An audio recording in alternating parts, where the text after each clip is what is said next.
राजा शालिवाहन की कथा। सूत जी ने कहा, ऋषियों, प्रातः काल में पुत्र शोक से पीड़ित सभी पांडव प्रेत कार्य कर पितामह भीष्म के पास आए। उनसे उन्होंने राजधर्म, मोक्ष धर्म और दान धर्मों के स्वरूप को अलग अलग रूप से भली भांति समझा। तदनंतर उन्होंने उत्तम आचरणों से 3 अश्वमेध यज्ञ किए। पांडवों ने 36 वर्ष तक राज्य किया और अंत में वे स्वर्ग चले गए। कलि धर्म की वृद्धि होने पर वे भी अपने अंश से उत्पन्न होंगे। अब आप सब मुनिगण अपने अपने स्थान को पधारें। मैं योग निद्रा के वशीभूत हो रहा हूं।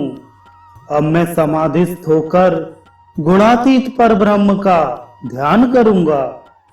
यह सुनकर नैमिषारण्यवासी मुनिगण यौगिक सिद्धि का अवलंबन कर आत्म सामीप्य में स्थित हो गए।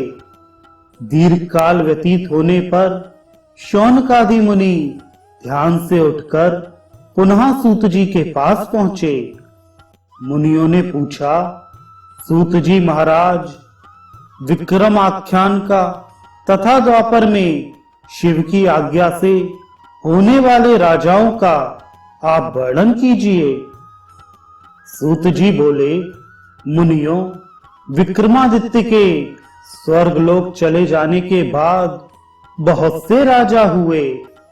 पूर्व में कपिल स्थान से पश्चिम में सिंधु नदी तक, उत्तर में बद्री क्षेत्र से दक्षिण में सेतुबंध तक की सीमा वाले भारतवर्ष में उस समय 18 राज्य या प्रदेश थे।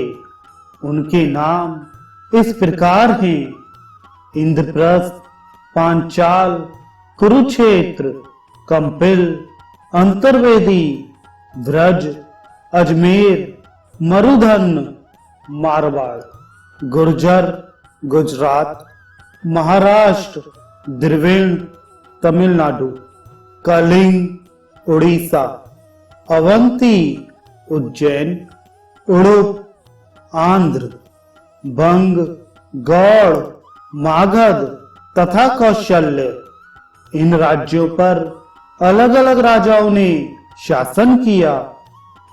वहां की भाषाएं भिन्न भिन्न रहीं और समय समय पर विभिन्न धर्म प्रचारक भी हुए।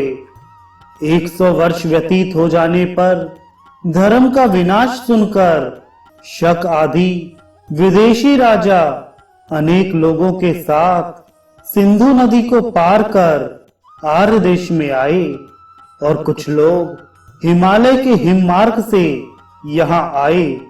उन्होंने आर्यों को जीतकर उनका धन लूट लिया और अपने देश में लौट गए। इसी समय विक्रमादित्य का पौत्र राजा शालिवाहन पिता के सिंहासन पर आसीन हुआ।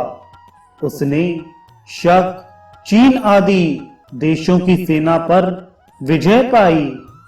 वह एक कामरूप, रोम तथा खुर देश में उत्पन्न हुए दुष्टों को पकड़कर उन्हें कठोर दंड दिया और उनका सारा कोष छीन लिया। उसने मिलेच्छों तथा आर्यों की अलग अलग देश मर्यादा स्थापित की। सिंधु प्रदेश को आर्यों का उत्तम स्थान निर्धारित किया और मिलेच्छों के लिए सिंधु के उस पार का प्रदेश नियत किया। उस राजा ने अश्वमेध यज्ञ किया और 60 वर्ष तक राज्य करके स्वर्गलोक चला गया।